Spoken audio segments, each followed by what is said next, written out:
એની બેસન્ટે પોતાના વ્યાખ્યાનનો અંત એમ કર્યો કે મારી તો એક જ ઈચ્છા છે કે હું જ્યારે મરણ પામું ત્યારે મારે વિશે એક જ વાક્ય લખવામાં આવે કે આ સ્ત્રી સત્યને ખાતર જીવી અને સત્યને ખાતર મરી.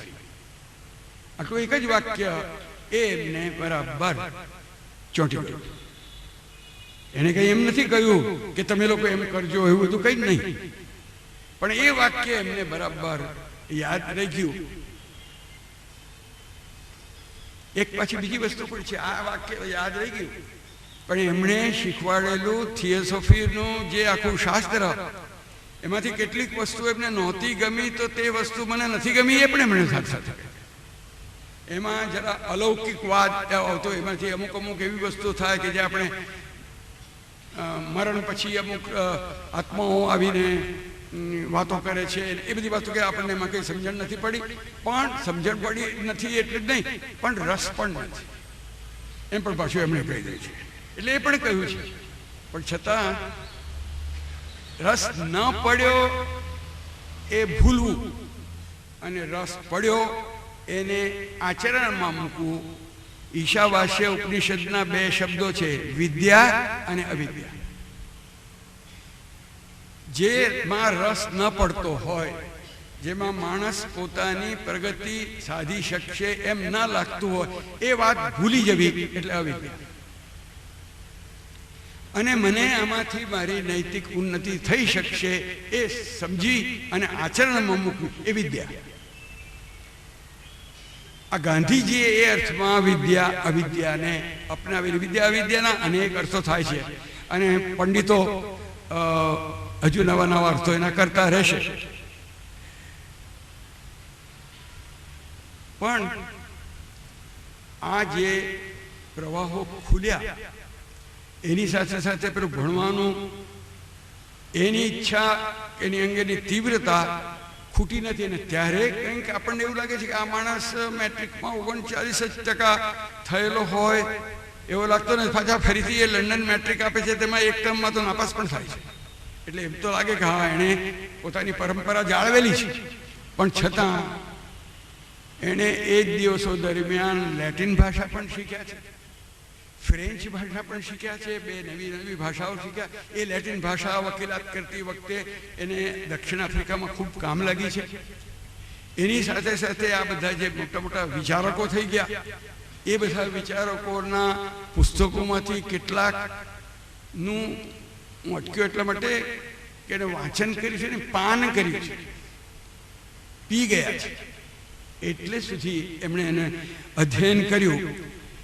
એવી એમનું એ શિક્ષણ જે હતું તે એવું હતું, પ્રત્યક્ષપણે ભણ્યા હોય ને શીખ્યા હોય તો તે એમાં છેલ્લે સરવાળે શું આવ્યું કે વકીલ તો થયા, પણ ભારતમાં જઈને મારાથી વકીલાત થશે કે નહીં એ વિશેનો વિશ્વાસ ના આવ્યો. એટલે એક મોટા વકીલને જેને મળ્યા ને એણે એક જ્ઞાન આપ્યું. ફ્રેડરિક પિન્કેટ કરીને એક માણસ હતા, એને વાત કરતા કરતા થોડીક વારમાં સમજી ગયા સામાન્ય જ્ઞાન આ માણસને કંઈ બહુ છે નહીં. અલબત્ત એ દાદાભાઈ નવરોજીના ભાષણો સાંભળવા પણ જતા, ને બીજા લોકો તો પણ કે સામાન્ય જ્ઞાન તમારે, કે વકીલને સામાન્ય જ્ઞાન જેટલું વધારે હોય એટલું કામ લાગે. એટલે તમે તમારી પાસે હકીકતો ઘણી વધારે હોવી જોઈએ. આટલું કહી દીધું. એને બધું વચ્ચે 3-4 વર્ષને બાદ કરતા પાછળના વર્ષોમાં જ બહુ જ એને ઉપયોગી થઈ ગયું છે. હવે હું કેટલીક અંગત વાતો, અંગત એટલે ખાનગી નહીં, પણ અંગત એટલે મને લાગુ પડે છે તેવી. તમે જો પૂછો, અને ગઈકાલે જ કોઈ કે મને પૂછેલું મને લાગે છે કે તમે ગાંધીજીને પહેલા ક્યારે જોયેલા, તો મારી પાસે એનો જવાબ બહુ શુદ્ધ સટ હોય છે કે તમે ક્યારે શીખેલા, કે તમે બોલતા ક્યારે શીખેલા. કોઈને પોતે બોલતા ક્યારે શીખેલા યાદ નથી હોતું, ચાલતા ક્યારે શીખે એમ ગાંધીજીને મેં પહેલા ક્યારે જોયેલા મને યાદ નથી. કારણ કે મેં તો જોયા, એટલે મેં આ દુનિયાને જોઈ ત્યારથી ગાંધીજીને જોયા. એટલે એ બાબલાના શિક્ષણની વાત મારે હવે તમને થોડીક કરવાની છે, એટલા માટે કે શિક્ષણ થોડુંક તમને મૂર્તિમંત થશે એટલા માટે એની વાત કરી છે. એ બાબલાને મહાત્મા ગાંધીએ કહેવાય એમ છે કે એના ખોળામાં ઉછર્યો છે ને એ પાસે જ ભણ્યો છે વગેરે વગેરે, પણ એ બધું થોડું સાહિત્ય છે. ખોળામાં બહુ જ ખૂંદ્યો હોય એવું યાદ નથી, એના કરતાં મને વધારે સરદાર પટેલના ખોળામાં રમ્યો હોય એવું વધારે યાદ છે, કારણ કે એનો ખોળો પોચો હતો, ગાંધીજીનો તો જરા ખૂંચે હોય. પણ નાનપણમાં તમે જો મને કોઈ પૂછો કે ગાંધીજી તમને કેવા લાગતા, તો મને ખબર છે કે મારા મા અને બાપુજી બંને એમને બાપુ કહેતા, અને મેં પણ કંઈક થોડો વખત તો એમને દાદા પણ કહેલા, પણ એ સંબંધ બહુ ગણો.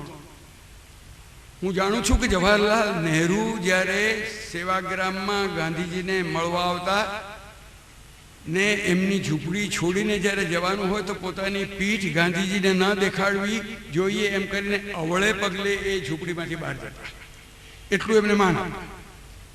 હું એ પણ જાણું છું કે અમે લોકો જ્યારે એમની સાથે યાત્રામાં ફરતા ત્યારે દિવસ કે રાત જોયા વિના સ્ટેશને સ્ટેશને હજારોની ભીડ મહાત્મા ગાંધી કી જય. પણ સાબરમતી આશ્રમના અમને બાળકોને ગાંધીજી બાપુ નહોતા, નેતા નહોતા, મહાત્મા નહોતા, ગાંધીજી એ અમારા દોસ્તાર હતા, જેણે અમને મિત્રતાનો જ ભાવ આપ્યો છે. અને જે મિત્ર નથી બની શકતો એ શિક્ષક નથી બની શકતો. ને આ માણસ તો માત્ર શિક્ષક જ બન્યો એમાંથી જ મિત્ર બન્યો છે, માત્ર મિત્ર બન્યો એમાંથી જ શિક્ષક.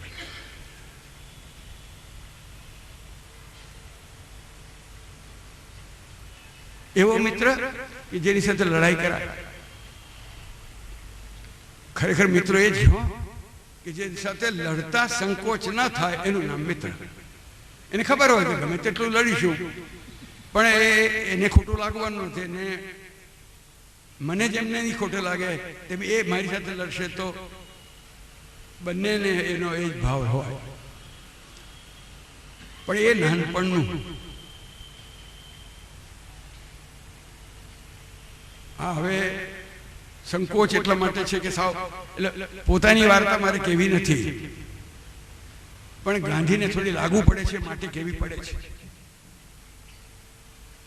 ગુજરાત વિદ્યાપીઠના વિનય મંદિરમાં 5મા ધોરણમાં હું ભણ્યો છું, અને એટલે 1 વર્ષ પૂરું ભણ્યું. પણ જિંદગીમાં કોઈ શાળામાં 1 વર્ષ ગાળ્યું હોય તો તે ગુજરાત વિદ્યાપીઠનું વિનય મંદિર. એટલે ગુજરાત વિદ્યાપીઠથી કથા શરૂ થાય છે એ પણ સુયોગ છે.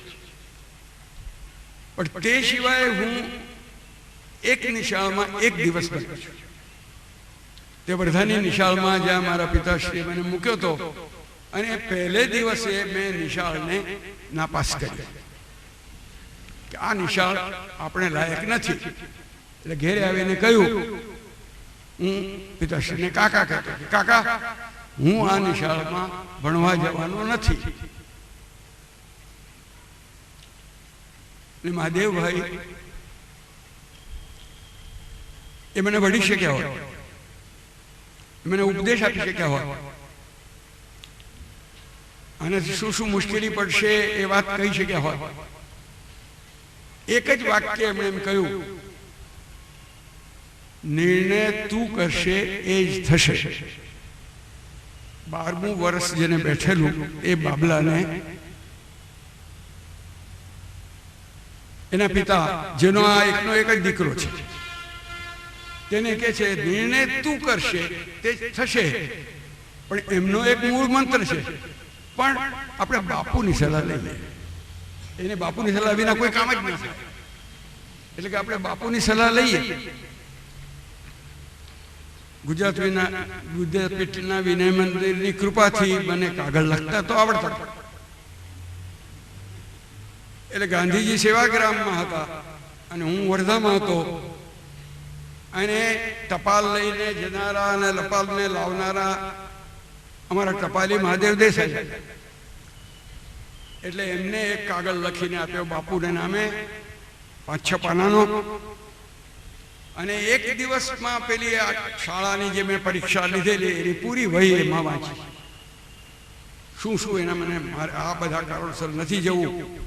અને આપ મને પણ કાકા કહે છે કે તમારી સલાહ લેવી જોઈએ, એટલે આ તમને પણ લખ્યું છે. પણ હું આપને કહેવા એ માંગુ છું કે મેં તો નક્કી કર્યું છે, એટલે હું કઈ જવાનો નથી.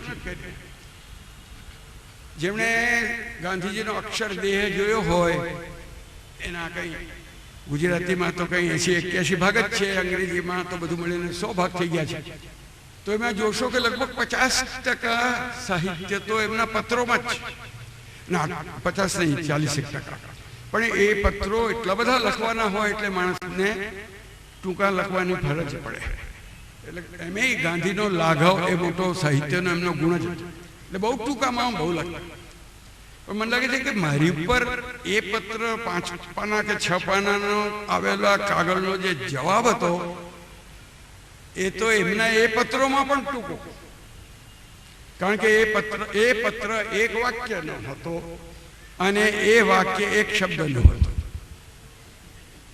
એક શબ્દમાં પણ વાક્ય તો બને છે, વ્યાકરણ જે સિંહાસન જાણતા હશો.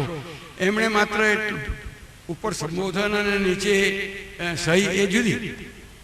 ચિરંજીવી બાબલા, લિખતીન બાપુના આશીર્વાદ એટલું જુદું. પણ પત્ર શું હતો? શાબાશ.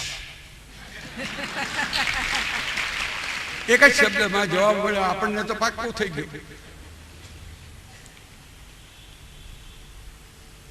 આ ટપાલી રોજ એમની પાસે જતા હતા અને રોજ એમની ટપાલ લાવતા હતા. એમના લેખો લખતા હતા, એમની સાથે સલાહ ચર્ચા કરતા હતા. પણ મહાદેવભાઈને સેવાગ્રામથી વર્ધા બાપુએ કાગળ લખ્યો અને આ ટૂંકો નહોતો, એ કઈ 2-4 વાક્યનો હતો. અને એમણે શું કહ્યું?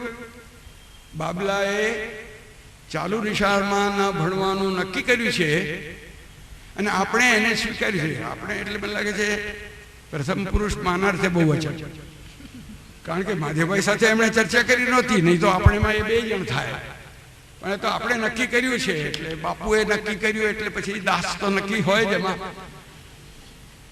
તો આપણે નક્કી કર્યું છે તો હવે એને ભણાવવાની જવાબદારી આપણી છે. અને તેથી હું એમ કહું છું કે હવે એને પ્રવાસમાં પણ આપણી સાથે રાખો. એટલે પ્રવાસમાં સાથે રહેવું એ અમારા ભણતરનો પાઠ્યક્રમ એમણે ગોઠવી દીધો. એક અઠવાડિયામાં જ એની ટેસ્ટ થઈ ગઈ કે મદ્રાસ જવાનું હતું દક્ષિણ ભારત હિન્દી પ્રચાર સભાના વાર્ષિક અધિવેશનમાં. 3 દિવસ પછી પાછા આવવાનું હતું. એ મહાદેવભાઈ કે ભાઈ એટલા ખાતર એને શું કામ લઈ જવાની જરૂર છે? કારણ કે આ પ્રવાસ કરીએ ને આ ગાંધીની આસપાસમાં પ્રવાસ કરતા હોય ને પહેલો હિસાબ એમ કે રાષ્ટ્રના પૈસા કેટલા ગયા. એટલે અહીંથી પૂના કંઈક 6 રૂપિયામાં જવાતું હતું, પણ રાષ્ટ્રના પૈસા કેટલા જાય?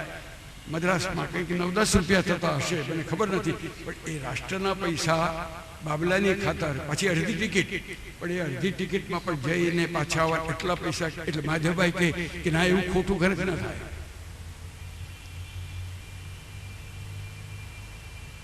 આ માણસ ગાંધીજી એકવાર તો એમને માટે શબ્દ જ વાપરાયો, ડિક્ટેટર. એટલે કહ્યું છે આનો નિર્ણય મહાદેવ તમારે નથી કરવાનો, મારે કરવાનો છે. અને બાબલો આપની સાથે આવશે. કારણ એને ખબર હતી કે દર અઠવાડિયે કે દર મહિને એકને એક તો પ્રવાસ આવ્યા જ કરવાનો છે. એટલે પછીના તો લગભગ 10 વર્ષ એમની સાથે આમ પ્રવાસમાં થયા. પણ નિર્ણય એમણે એટલામાં કહી દીધો. પણ મને જરાક વાતને પાછળ લઈ જઈને શિક્ષણની સાથે સંબંધ છે એટલા માટે કહું છું કે પેલી વર્ધાની તે વખતે મારવાડી વિદ્યાલય કહેવાતું હતું. એ મારવાડી વિદ્યાલયના આચાર્ય બહુ મોટા શિક્ષણ શાસ્ત્રી પણ હતા, પણ નવા આવેલા હતા ને વિદ્યાલયમાં એમનો પ્રવેશ જ હતો. એટલે બહુ પણ એમણે કહ્યું કે હું આવ્યો છું, શાળા સુધારી મૂકીશ, પણ આ મહાદેવભાઈના દીકરાને તો 11-12 વર્ષનો છે એટલે નિશાળ છોડવી ગમે, નિશાળ ન ગમે તો ચાલે, પણ તમે એનું જીવન બગાડશો એમ કરીને એમણે ગાંધીજીને કાગળ લખ્યો. એટલે પછી ગાંધીજીનો મારી પર પાછો બીજો કાગળ આવ્યો કે તારી શું છે, પેલી શાળામાં ગયો હતો એના આચાર્યએ મને લાંબો કાગળ લખ્યો છે, એટલે મારી હવે એવી સલાહ છે કે તું આવી જા સેવાગ્રામ, અને હું એ આચાર્યને પણ બોલાવું છું અને તમે બે મારી સામે ચર્ચા કરો.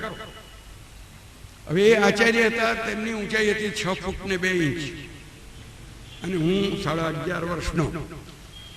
એવી બે પ્રવાસ એમની સાથે વાત કરવાનો વખત કરે, સવારે ફરવા જઈએ ત્યારે, એટલે એ બે અસામાન્ય લાકડીઓ, એક બાજુ ઊંચી ને એક બાજુ નીચી, એવી લાકડીઓ લઈને બાપુ ફરવા માટે નીકળ્યા.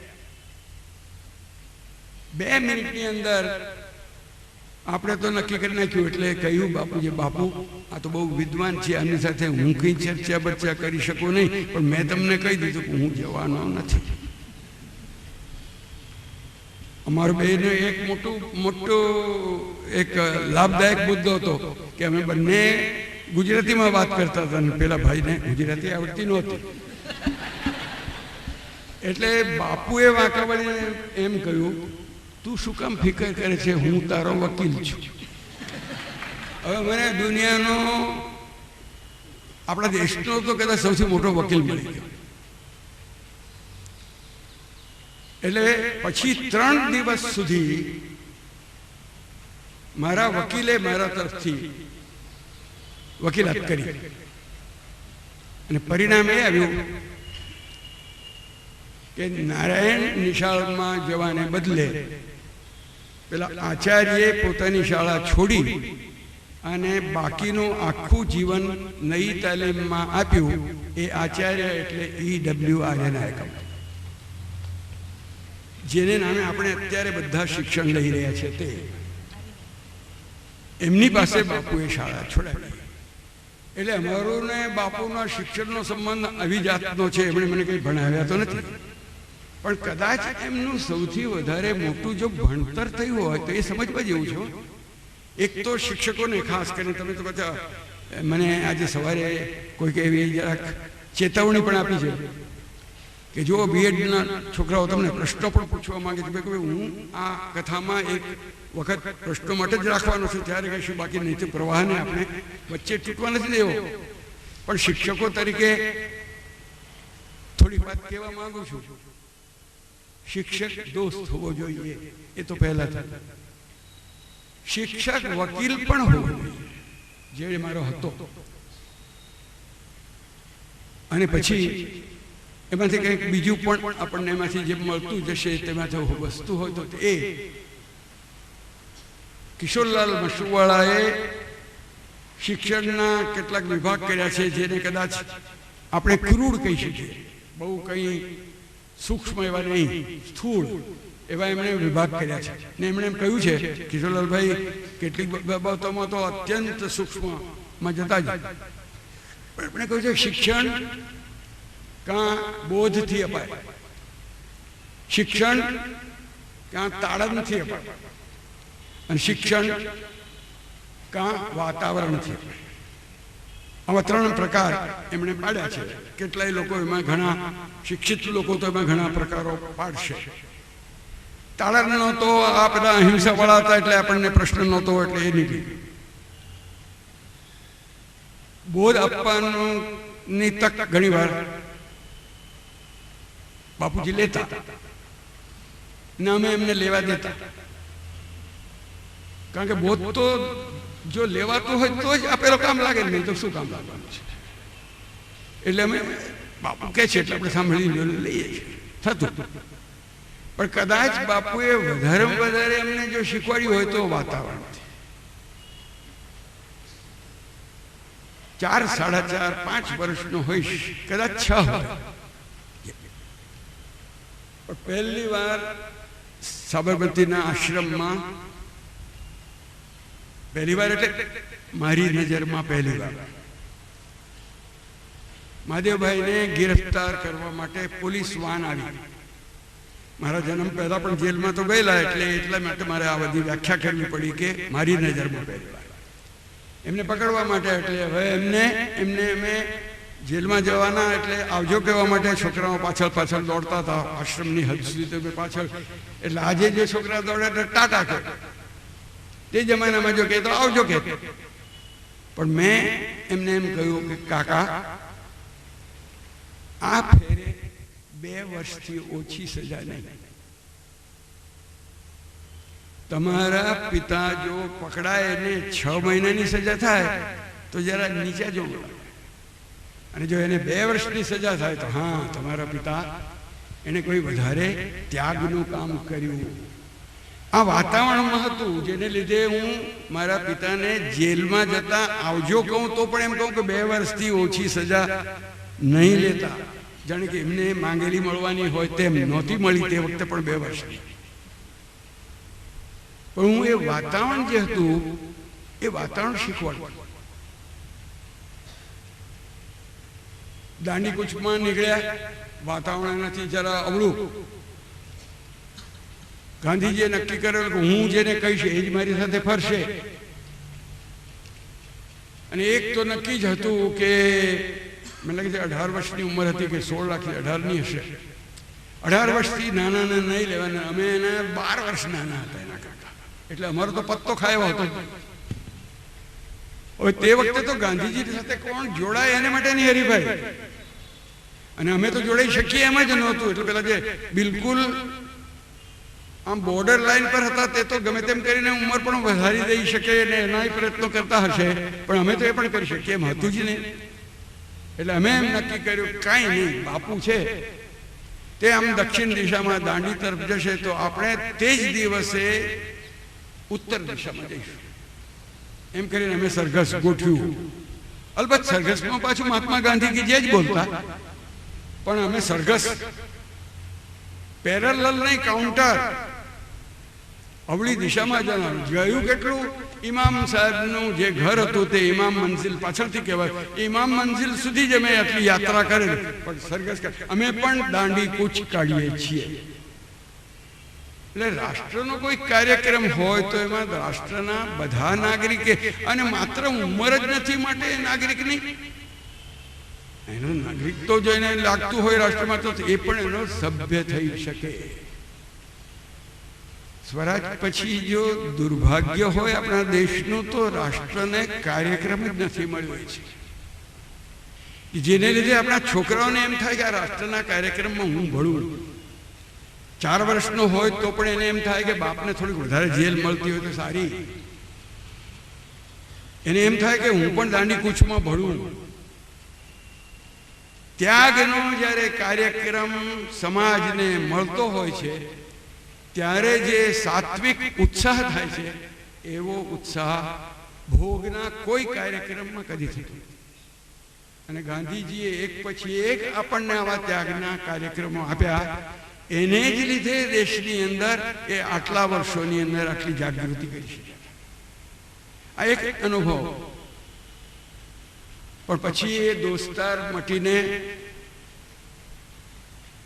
અમારા બોસ થયા, કારણ કે એમના સચિવાલયનો હું સભ્ય, અને એ સચિવાલયના સભ્ય એટલે પાછા ટાસ્ક માસ્ટર. કામ કરાવવાનું હોય તો બધું પૂરું કામ થવું જ જોઈએ. જે તમે અનાવડતથી કરો તો ગાંધી ચલાવી લેવાના નહીં, અને એ જો ન ચલાવી લે તો અમને એમ સમજણ પડે કે હા એમણે અમને પોતાના ગણ્યા. આ ઘણી વાર આ ગાંધીએ બધાને ન્યાય કર્યો પણ પોતાના નજીકનાને ન્યાય ના કર્યો. એ પોતાના માનતા હતા એટલા માટે જ પોતાને વિશે જેટલા કઠોર રહેતા હતા એના કરતાં થોડાક જ ઓછા કઠોર જે પોતાના હતા તેને માટે.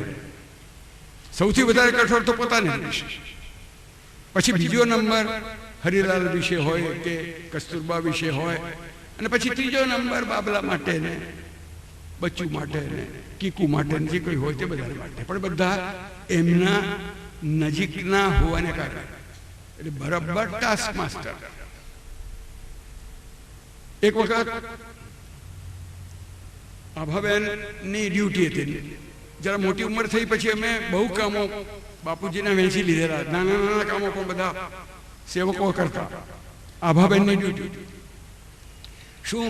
તેમના દાંતનું જે ચોખ્ઠું, એ દાંતના ચોખ્ઠાને સાફ કરી રાખવાનું ને ફરીથી એ જમવા બેસે તેના પહેલાં તૈયાર એમની પાસે મૂકી દેવાનું કામ હતું ને એમને જવું પડ્યું વર્ધા. એટલે મને કહી ગયા કે તમે આટલું કામ મારું સંભાળી લેશો? એટલે હા સંભાળી. એટલે મને ખબર કે આ દાંતનું ચોકટું બાપુનું છે અને ગમે ત્યારે એને જ્યારે મોંમાં લગાવશે ત્યારે એમની નજરે જોવાના છે. એટલે બરાબર આમ ઘસીને આમ તેમ સાફ કરી અને કાંસાનું વાડકો રહેતો હતો એ વાડકાની અંદર એને મૂકી રાખવાનું. અને પછી એમની કંઈ ચર્ચા ચાલે, સમયનું બહુ ભાન હતું કે ગમે તેટલી ચર્ચા થતી હોય એને બરાબર સમય થાય એટલે એને યાદ આવે.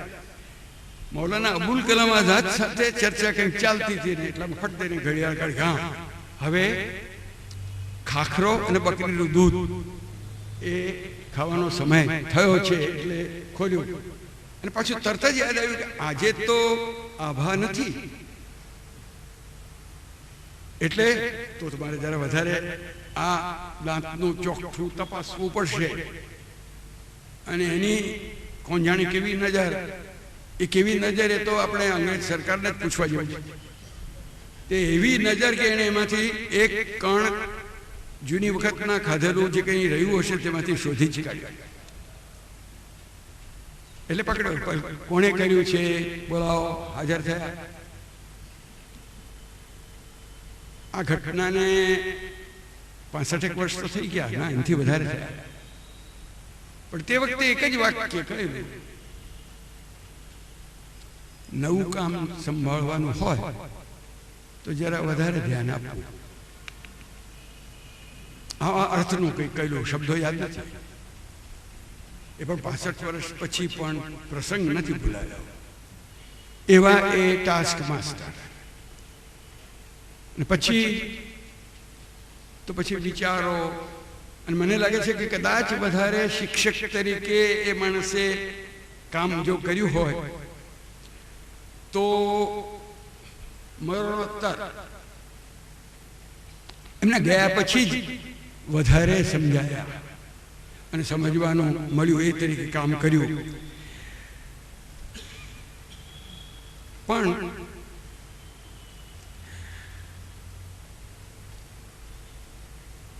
એમાંથી એ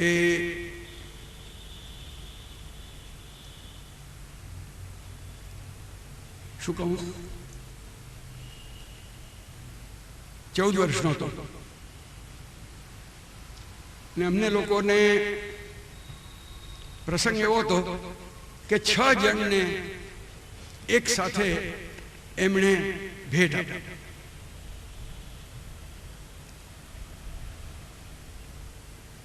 ગાંધીજી ભેટ આપે શું આપે? 2 ચોપડીઓ આપે. એટલે 6 જણને 12 ચોપડીઓ ભેટ અપાઈ. એ 2 ચોપડીઓ બધાને અપાઈ. પણ એ 12 જણને ચોપડીમાં પોતાની સહીમાં એક જુદું જુદું વાક્ય લખે. આપણને બાકીના લોકોને શું એમણે લખેલું તે ખબર નથી, અથવા તે વખતે ખબર હોય તો અત્યારે યાદ નથી. મને એમણે જે લખેલું તે મને યાદ છે. એક ચોપડી આપેલી, એમાં એમણે લખેલું તો જરા સહેલું હતું. સંગીત ટુકડે યાદ રાખવા, કારણ કે આશ્રમ ભજનાવલી. અને એમાં એમ એટલું જ લખેલું હતું, આના ગીતો સમજીને યાદ રાખ. માત્ર 2 જ પાઠ્યક્રમ. પહેલા તો સમજી લેવા અને પછી યાદ રાખવા. આજે તો સારો ગાનારો એ જ કહેવાય કે જેને યાદ ન હોય. એ ચોપડી જોઈએ જ સામે. એટલે મેં પણ ચોપડી સામે રાખી છે સારા ગાનારા દેખાવા માટે. પણ આ 2 વાત એને કરી, એ મને જરા સહેલું લાગે. બીજું જે એમણે કહેલું તો જરા વધારે અઘરું લાગેલું, એટલે યાદ છે. અને જોકે એ ચોપડી પણ અઘરી હતી. તે વખતે પણ હું કંઈ સમજ્યો નહોતો. હવે કેટલી સમજ્યો છું એ મને ખબર નથી. જોકે મેં એ ચોપડી વિશે લખ્યું છે એટલે થોડુંક સમજ્યો છું, એમ સમજ્યો હઈશ એટલા માટે લખ્યું છે. તે હતી અનાસક્તિ યોગ. આ બધાને આશ્રમ ભજનાવલી અને અનાસક્તિ યોગની એક ચોપડી. એમાં માત્ર એટલું લખેલું, તારે વિશે જે આશા રાખી છે તે પૂરી કરજે. ભોગ લાગ્યા. તે વખતે તો એટલું સમજો કે આ આશ્રમ ભજનાવલીના ગીતો સમજીને યાદ રાખજે, એટલે એટલું શીખાય. પછી જતા જતા બાપુ જેલમાં ગયા. એ છેલ્લી જેલમાં 1 અઠવાડિયા પછી પિતાશ્રીનું મૃત્યુ થયું. પેલો પ્રશ્ન આવ્યો, તારે વિશે જે આશા રાખી છે તે પૂરી કરજે. હવે તારે વિશે શું આશા રાખી હશે? પછી સ્વરાજ આવ્યું, તારે વિશે જે આશા રાખી છે તો પૂરી કરજે. જીવનના ત્યાર પછીના તો 65-70 જેટલા વર્ષો કદાચ વીત્યા હશે, પણ દરેક વળાંક વખતે આ પ્રશ્ન સામે આવીને ઊભો રહે. જૂની આપણી સંસ્કૃતની પરિભાષામાં આને મહાવાક્ય કહેવાય. હોય ટૂંકું પણ એનો અર્થ મોટો થાય અને જે કાયમને માટે ટકે. જેને જેને રાષ્ટ્રપિતા કહ્યા છે એને અનાસક્તિ યોગ લઈ લેવો, પણ અનાસક્તિ યોગ પર બાપુ આપણને આટલું કહી લખ્યા છે કે તારે વિશે જે આશા રાખી છે તે પૂરી કરી. એટલું જે સ્મરણ રાખશે એને બાપુનું શિક્ષણ લેખે લાગેલું કહેવાશે. શિક્ષણ અંગેના વિચારો દુનિયાના ઠીક મોટા શિક્ષણ શાસ્ત્રીઓને મળવાનો મને ભાગ્ય મળ્યું છે. પાવલો ફ્રેરે, ઇવાન ઇલિચ, આ બધા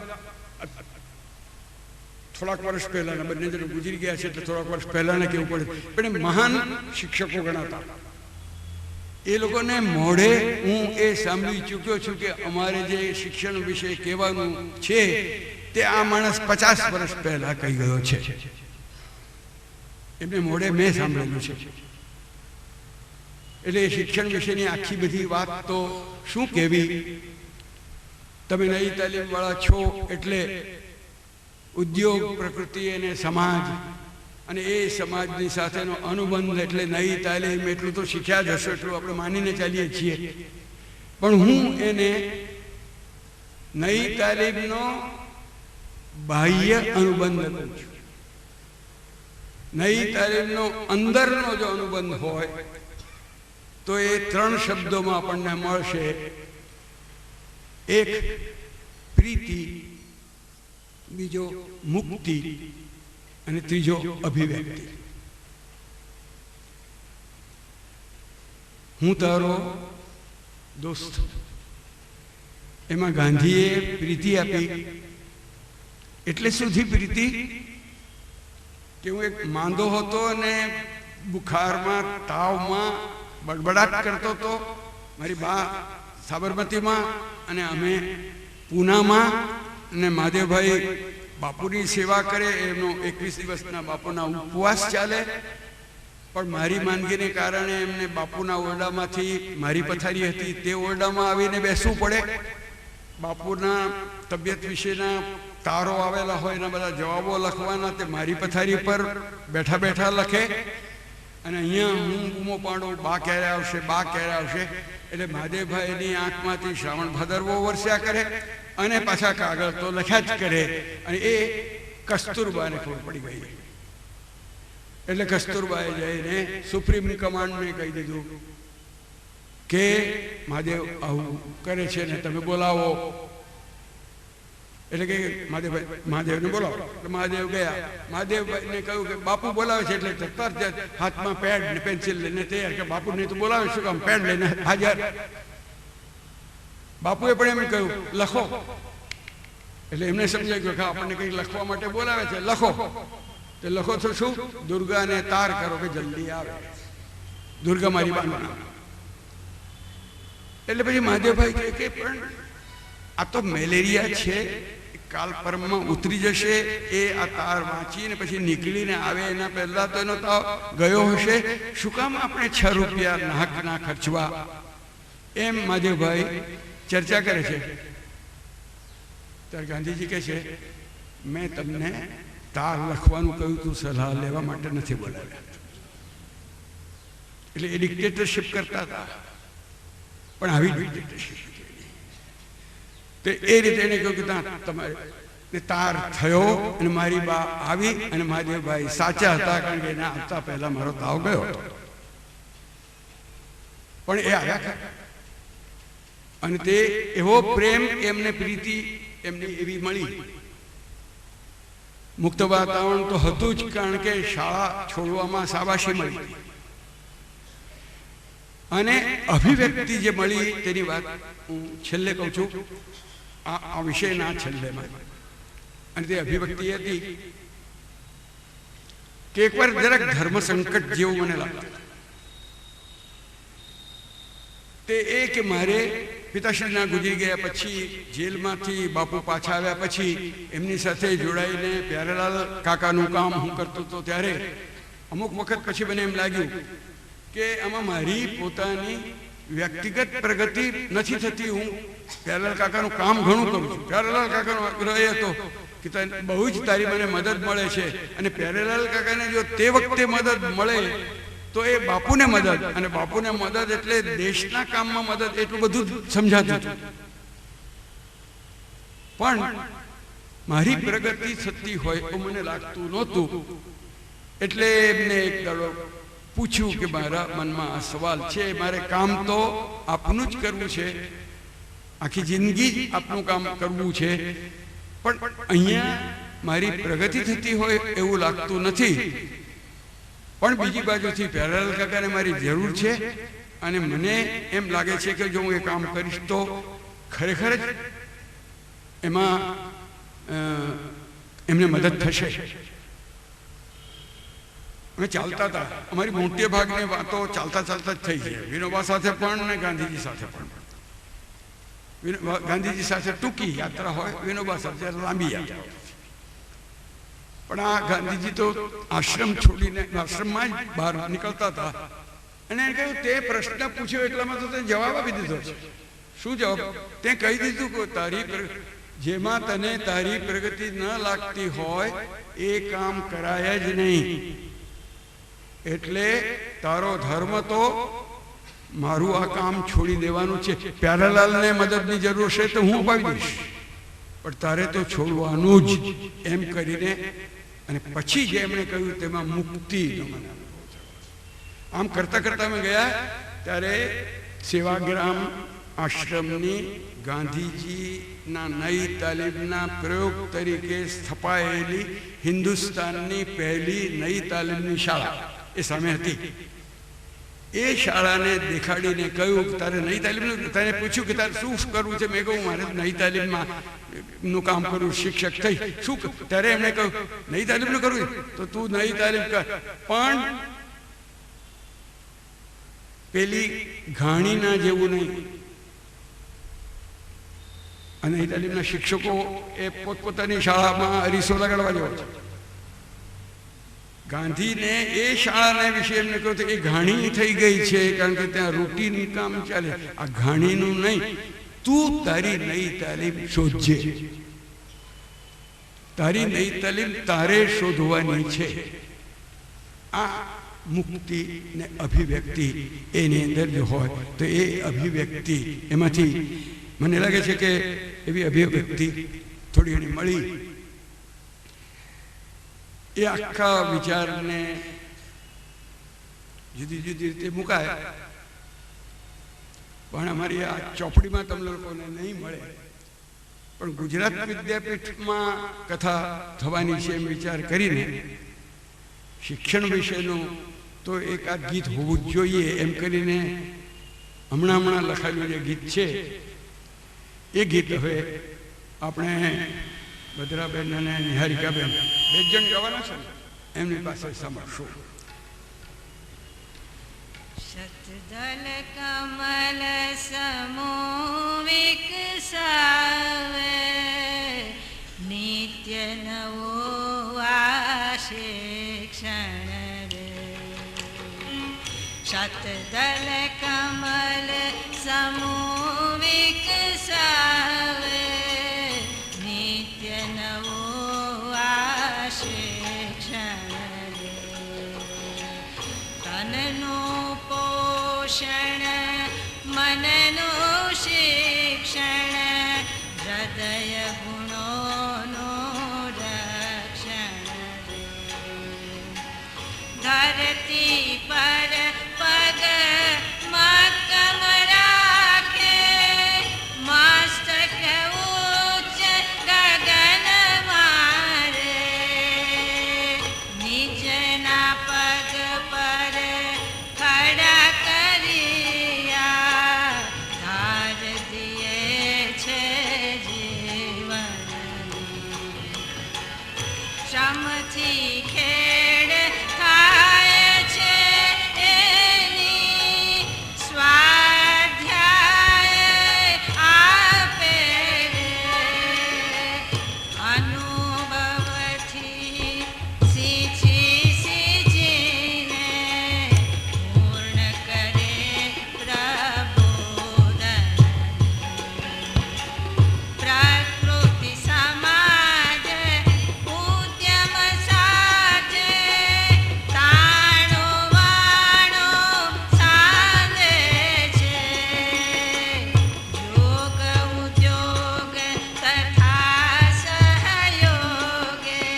શતદલ કમલ સમૂહ વિકસાવે, નિત્ય નવું આ શિક્ષણ રે.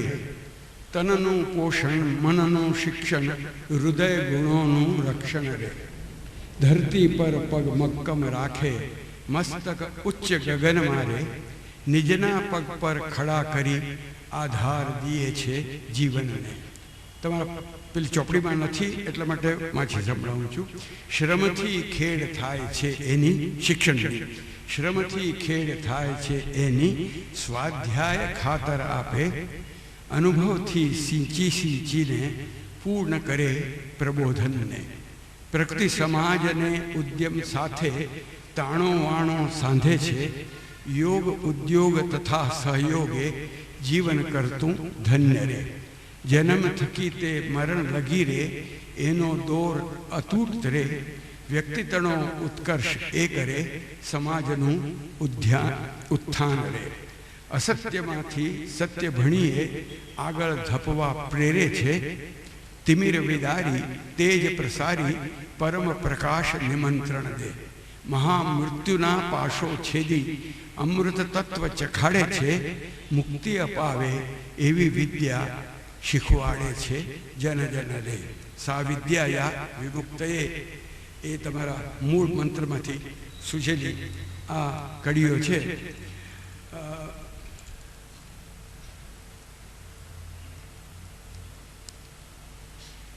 વકીલાતની વાત આપણે કદાચ આવતા સત્રમાં થોડી ઘણી લઈશું. આ સત્રમાં છોડીએ છીએ.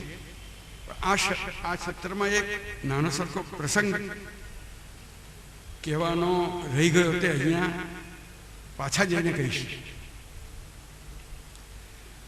ગાંધીજી જ્યારે બેરિસ્ટર થવા માટે ઇંગ્લેન્ડ જવાનું નક્કી કર્યું ત્યારે રાજકોટની આ એલ્ફ્રેડ હાઈસ્કૂલ, જે અત્યારે તો મહાત્મા ગાંધી હાઈસ્કૂલ કહેવાય છે, તે હાઈસ્કૂલમાં એમને વિદાય સન્માન કરવામાં આવ્યું કે ભાઈ તમે ઇંગ્લેન્ડ ભણવા માટે જાઓ છો. નવાઈનો વિષય હતો અને એમને ખબર હતી કે આપણે આપણું સન્માન થવાનું છે તો કંઈક ભાષણનો જવાબ પણ આપવો પડશે. એટલે એમણે જવાબ, તે વખતે તો કોઈ દાડો ભાષણમાં બોલી તો શકતા જ નહોતા, પાછળથી પણ વર્ષો સુધી એ તો થતા હતા, એટલે લખી રાખ્યું.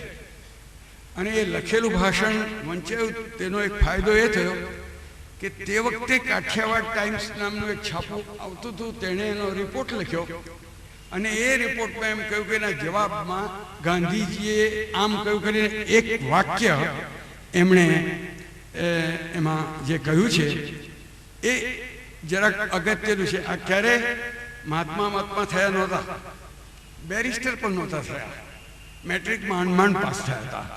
ત્યારે દેશ છોડતા એ કહે છે કે હું આશા રાખું છું કે બીજાઓ મારો દાખલો લેશે અને ઇંગ્લેન્ડથી પાછા આવ્યા બાદ હિન્દુસ્તાનમાં સુધારાના મોટા કામો કરવામાં પોતાના ખરા જીગરથી ગૂંથાશે. મને આ એક વાક્યમાં જ્ઞાન, કર્મ અને ભક્તિ 3 વસ્તુ દેખાય છે. કારણ કે ઇંગ્લેન્ડથી પાછા આવ્યા એમ કે છે ત્યારે લોકોને પૂછ્યું છે વેજીટેરિયનના તંત્રીએ કે તમે ઇંગ્લેન્ડમાં આવ્યા હતા ત્યાં બેરિસ્ટર, કે હા બેરિસ્ટર થવા આવ્યો હતો, પણ મને ખબર છે કે ઇંગ્લેન્ડ એ કવિઓ અને ફિલસૂફોનો પણ દેશ છે એટલા માટે આવ્યો હતો. એટલે ત્યાં જે ગયા હતા એમ એમણે કવિઓ અને ફિલસૂફોના દેશમાં જ્ઞાન મેળવીને હું પાછો. પછી એમણે જે સુધારાની વાત કરી છે એને તો હિન્દ સ્વરાજમાં પછી કુધારો કર્યો છે. પણ એમણે એમ હતું કે કંઈક ને કંઈક આ દેશમાં પરિવર્તન થવું જોઈએ એટલી કર્મની પ્રેરણા તો હતી. અને એ જે કરો એ જીગરથી એમાં ગૂંથાશે. જ્ઞાન પણ હતું, કર્મ પણ હતું અને ભક્તિ પણ એની સાથે એમાં જોડાતી હતી. એ બિલકુલ મોટા કોઈ હિસાબે મોટા માણસ નહોતા થયા, ત્યારે પણ આ 3 તત્વોના બીજ હતા. એટલી હું યાદ માત્ર દેવડાવું છું. 2-3 મિનિટ ઓછી છે પણ અલમ એમ કહેવાય છે કે સુગને શું કેમ બહુ નામ, બહુ સમજવું હોય એને વધારે ન કહેવું. જીવન